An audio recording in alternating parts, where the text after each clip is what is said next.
Welcome back to my top 100 board game series. This is part 3, numbers 80 to 71. If I could only play one game per year for my whole life, then these are the games I'd get to in my later years. Unfortunately, by then my tastes will have changed and I won't want to play these games anymore, but rules are rules and I expect my robot butler to make me comply using force. Still, I love them right now.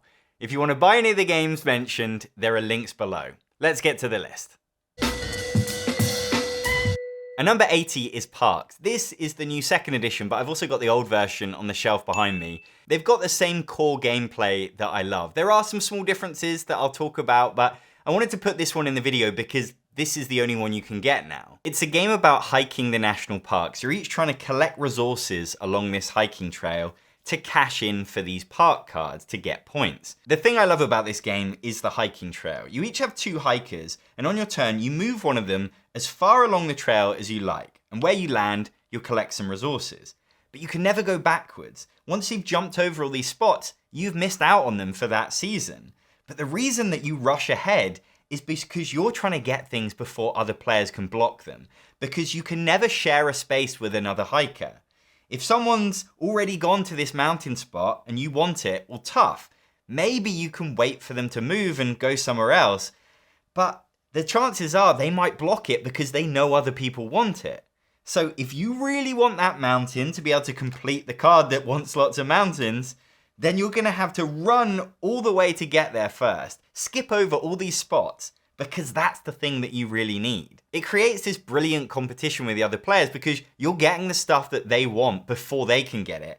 And you're racing to complete these cards before they can get them as well. So you can see another player is collecting the resources that would get them the card that you're also going for. So it really puts the pressure on that you need to not only get the resources first, but actually be able to take an action and claim one of these cards, because that requires a parks action that's either on the board halfway through the trail or at the end of the trail. So it's forcing you to rush ahead so that you can get the card before someone else. But maybe getting locked in a race with another player is a losing strategy, and you'll actually get more if you walk along the trail leisurely, because then you'll get to hit more spots, claiming more resources. You just take what's available at the time and not really overthink it. And you can use those resources to turn them into something else.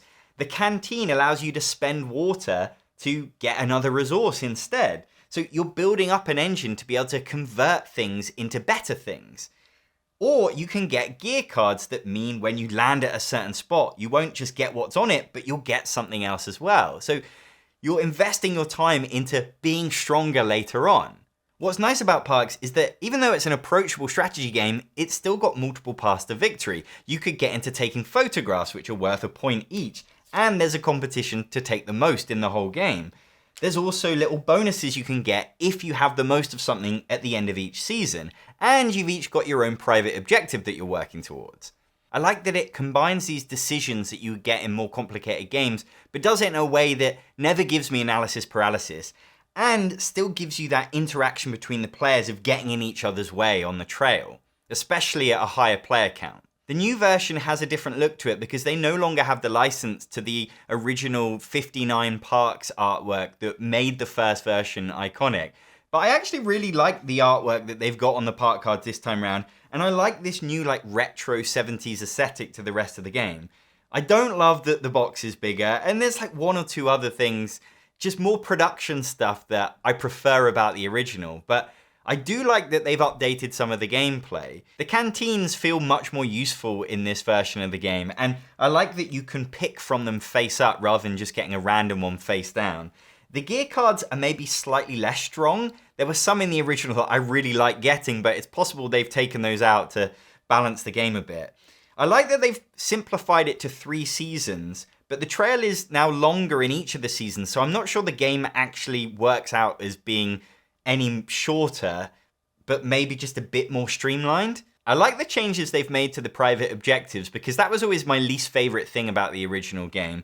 And I like that they've emphasized the importance of taking photos in this one by giving you another thing to fight over. I've only played it once, so other things might come out as I play it more, but ultimately it still feels like the Parks game that I fell in love with.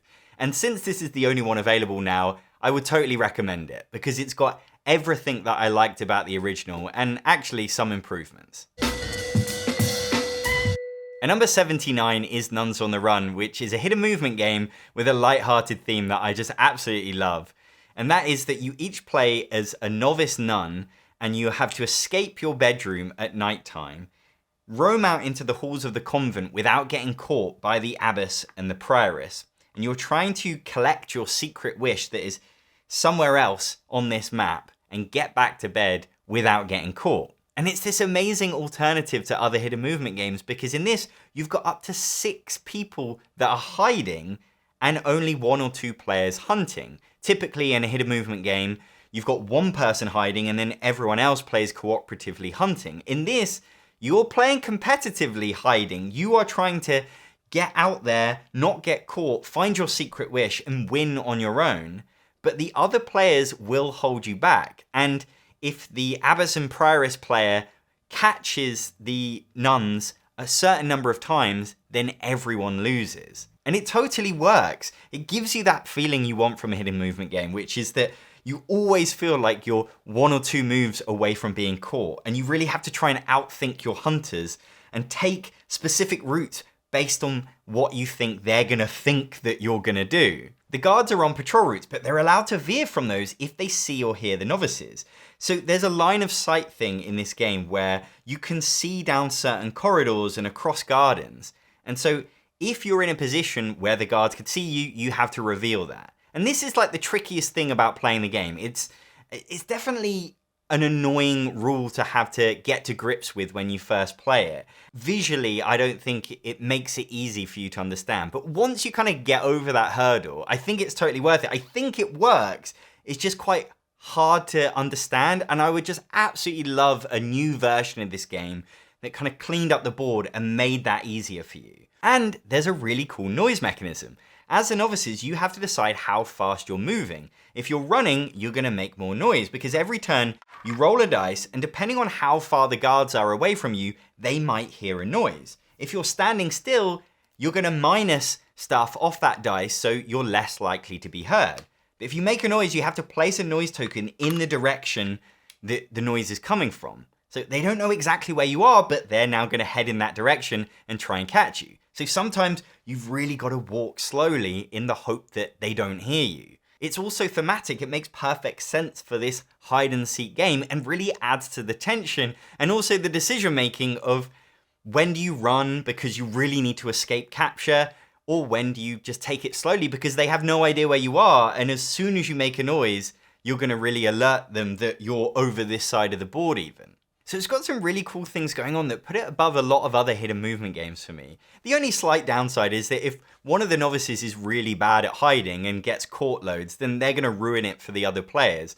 But there's just something fun about having that shared threat. Even though you're not playing cooperatively, you can kind of share notes with each other. And the fact that the guards are looming over all of you, just there's some sort of camaraderie in there somewhere, even though you are trying to beat each other. This one is long out of print and I would love to see it come back.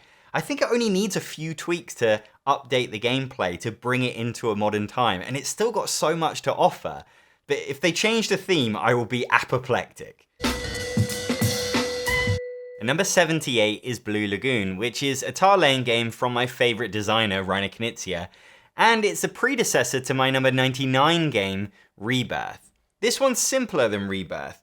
On your turn, you will just be placing a tile down onto the board. You play as explorers, and you are fighting it out to claim this archipelago of islands. You will turn up in your boats, and then expand out with your people to try and control islands and collect resources. There's a bunch of different ways to get points in this game, and you're trying to do all of it at once. Meanwhile, everyone else is trying to do exactly what you're trying to do, so they are very much getting in your way. That is the crucial feeling of this game, that other players are going to get to what you want before you can. So all the information is out there, and you just have to decide what can you get to first? How can you get a bit of that and a bit of that at the same time? Because at the end of the round, you're going to score for a bunch of different stuff. You're going to get points if you have the most tiles on each island. So the bigger islands are going to score more points. You're going to get points for how many islands you can connect in one continuous path.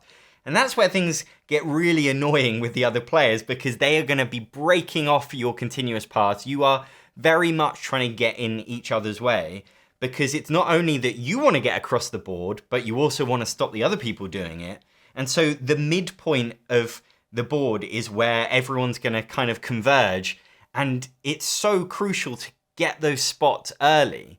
But you also are trying to claim resources. Resources are going to score off sets. So you want to aim for certain types of resources. So you want to have this kind of windy path that connects all of the islands, but that's impossible. So you sort of start the game with great intentions. The board is empty and you've got a plan, and then immediately the other players just start to ruin that plan. And that's what I love about this game, that you're very much reacting to what the other players are doing. You're totally frustrated by their existence, but you're also trying to outthink them and think, okay, if I can get to that, then maybe that's better than, losing everything. It looks like a family game. It was marketed as a family game, and it can be that, but it's also this tactical, intense, tough decision experience. And that's the joy of a Reiner Knizia game, that with almost no rules, you can get this incredible game that is just so much more interactive and interesting than like 90% of the games on the market. And also families can play it as well. It seems like this one's hard to come by nowadays, which is such a shame because it looks great, it's a decent production, and it's a brilliant game. But if you are looking for an experience like this in a game that is in print, then keep watching this top 100 because there's one more coming. Number 77 is Don't Get Got, which is a completely different experience to anything else you'll find in this top 100, and really any other board, party, or card game I've ever played. It's a game of secret challenges, but you don't play it like a normal game in half an hour. You play it across a time period of your choice. So maybe a day, but you could play it across a week or a month. You have been given some secret missions that you have to complete in the course of your daily life with the other players that are playing. They don't know what's in your secret wallet, what your missions are. You don't know theirs. And so you are trying to carry out these missions without them realizing that that's what you're doing. So for example, you might be given the mission, get a player to spell out their name.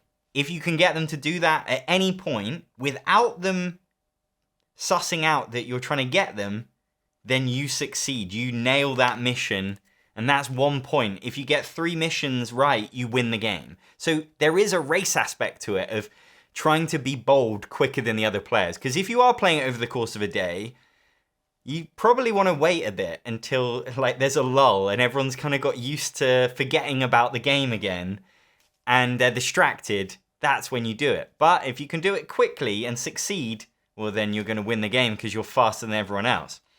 But if you try and they spot it, they realize that you're trying to get them, then you failed and you don't get another chance. So there's loads of unique challenges in this game. There's like 3 boxes of these. So you can't play it too often because you'll get used to it. But when you play it, it is just such a fun experience. I've played this at birthdays, conventions. I played it on my stag do. And it's just such a fun thing to have running in the background. And there's nothing kind of weird or pranky about it. Nobody gets upset. It's not kind of offensive or rude. The other challenge in this game is that you can at any point say to another player, guess what?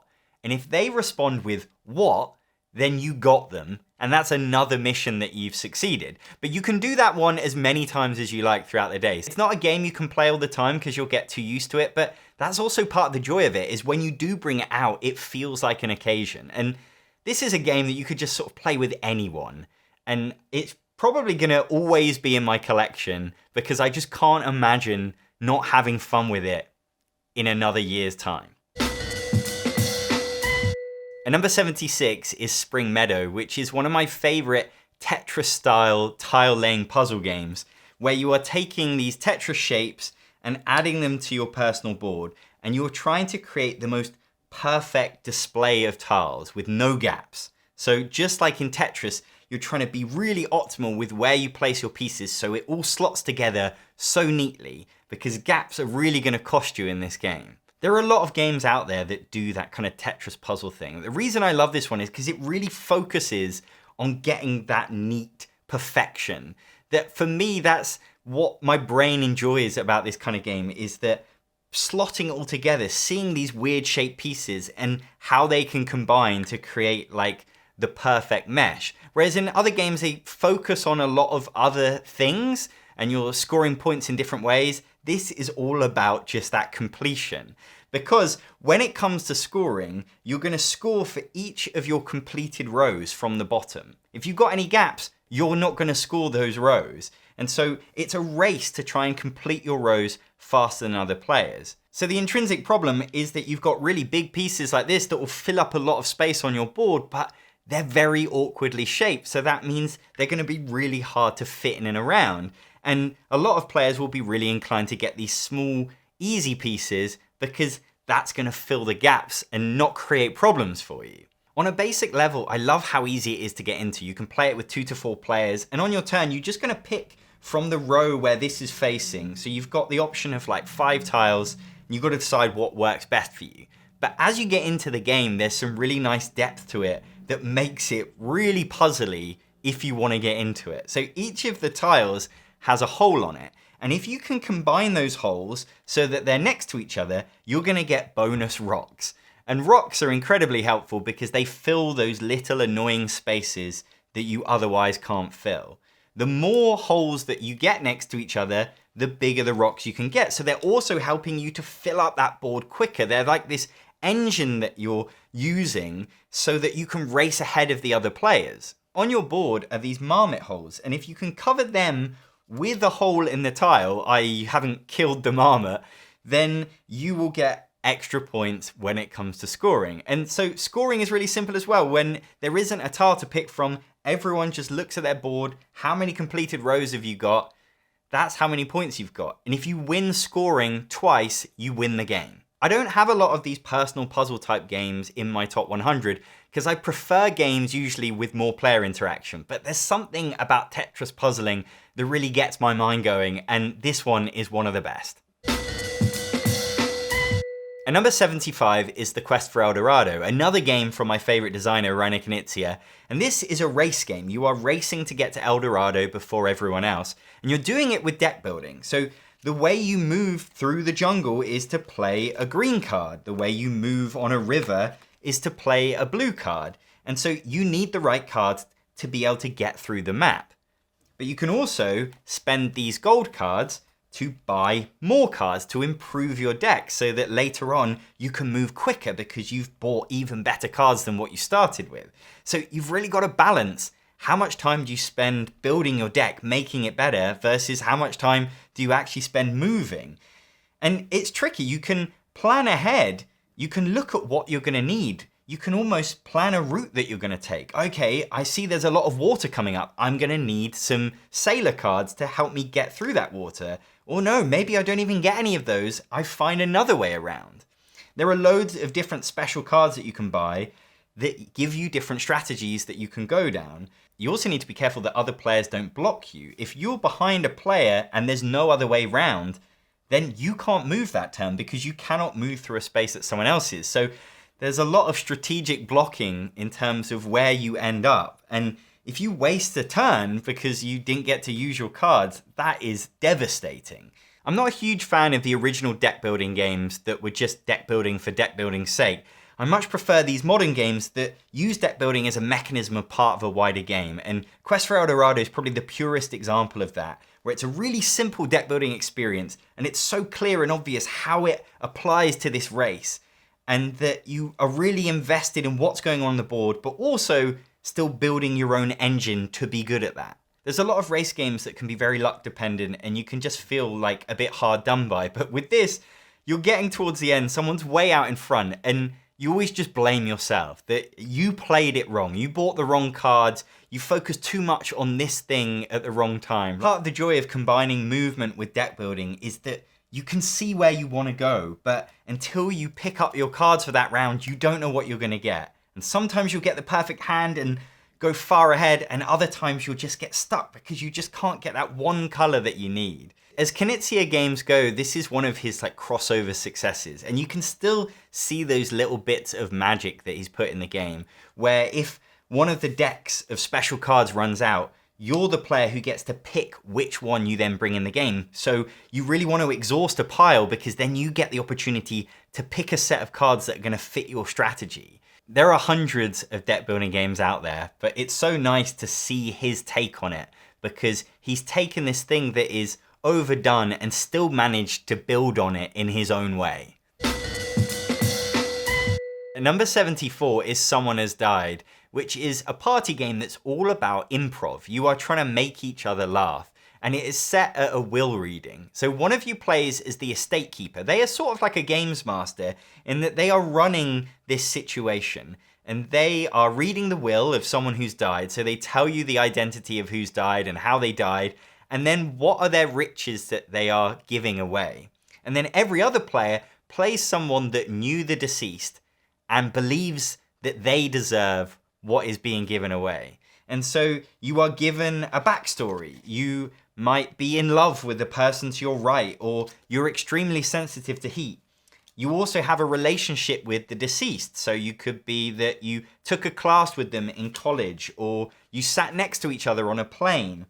And then you also have an identity. You could be a psychoanalyst, or a Wall Street douchebag, or a Bigfoot enthusiast. But these are very much like the framework that start you off onto your journey. But it's up to you to then improvise around that and embellish and tell your story.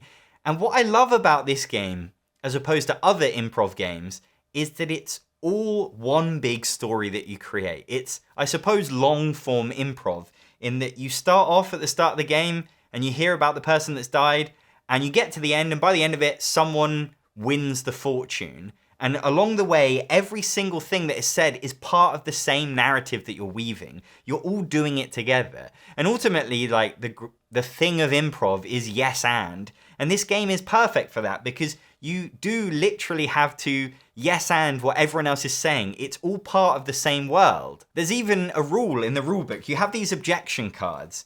So it says, "I found your mugshot," and you can sort of play this card and speak out that nobody can reject this. And the game is telling you that if you say an objection, that is now the truth and it's part of the new narrative.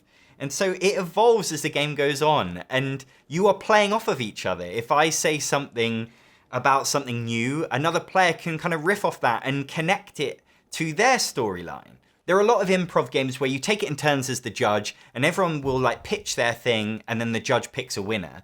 And this is sort of like that, but just extended to half an hour. And it's much better for it because you're creating this thing that combines everyone's ideas, that you get callbacks to what someone said 20 minutes ago. And that is naturally funny. I've always wanted to try improv comedy. I've never done it. And this game sort of feels like it gives me a taste of that kind of experience. So of course you're going to need other people that are willing to kind of put themselves out there and be on the spot and try and make people laugh. But what's nice about this is you're all doing it together. It isn't like one of those judging games where one person is literally being listened to by everyone and they're either going to win or they're not. You kind of say a lot of stuff over the half an hour and you interact with each other and you're having conversations and arguments.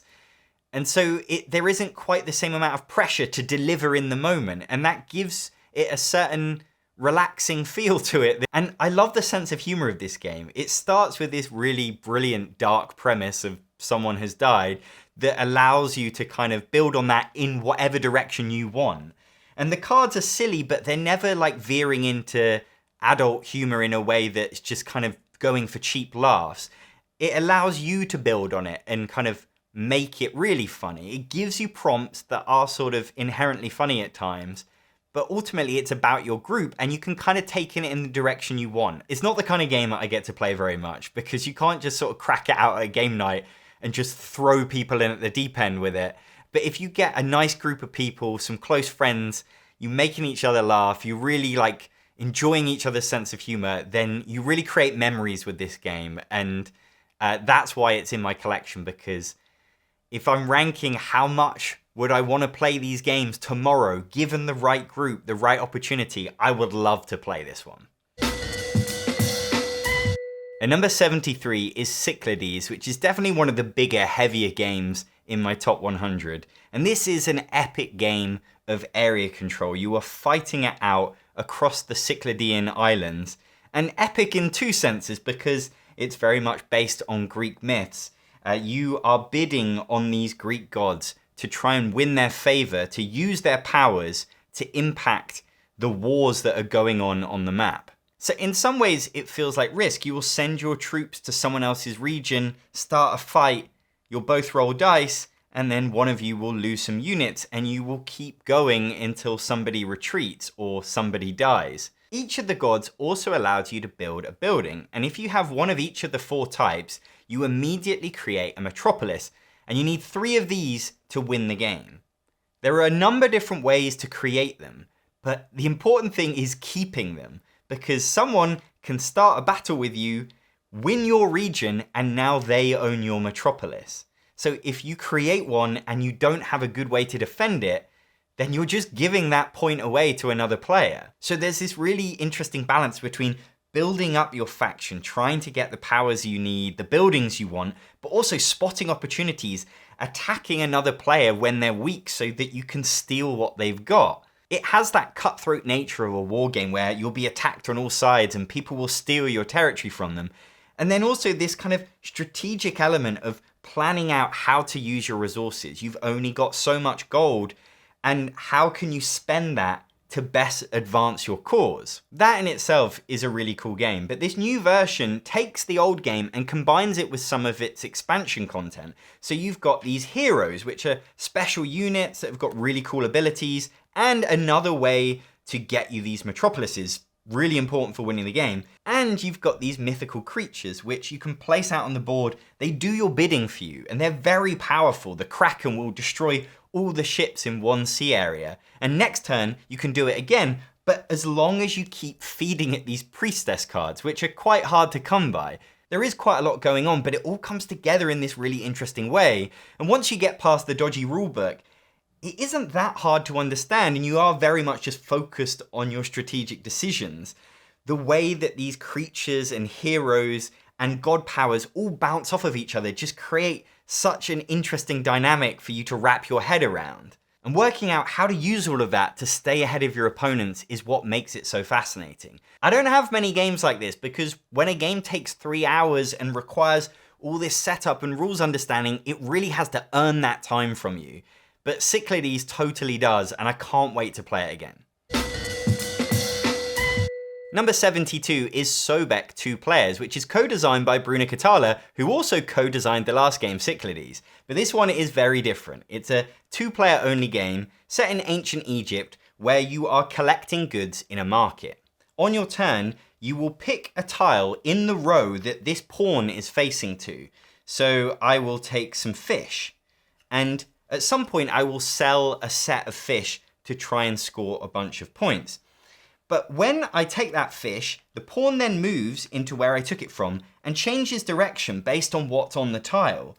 So now my opponent can pick from this line instead. So when you take a tile, you can see what you're then opening up to the other player. And this is crucial because some tiles are way better than others. Like the ivory is really valuable. And some of the tiles have these scarab beetles on. They act as multipliers. So if I have this ivory, it's not worth that much. But this one is worth 3 multipliers. So combined, it's making every ivory tile worth 3 points.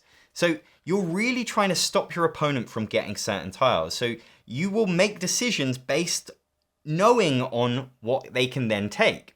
But there's also another aspect in terms of picking tiles, because if you jump over tiles when you take something, those tiles you jumped over come out of the game and they go on your corruption board.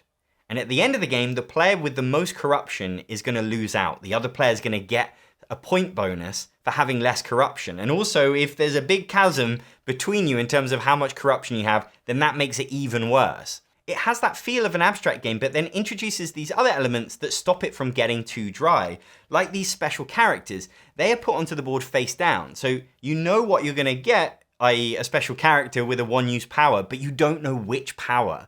And these can be crucial in terms of changing the board state and getting what you want. You can choose to effectively skip a turn by selling a set. You want to keep your sets for as long as possible because once you've sold a particular set, you can't add to it later.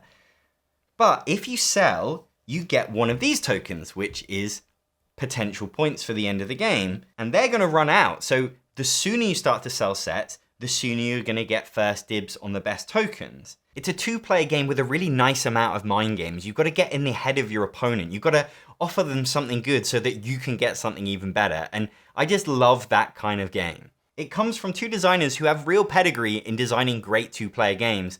And for me, this one is way more underrated than it should be.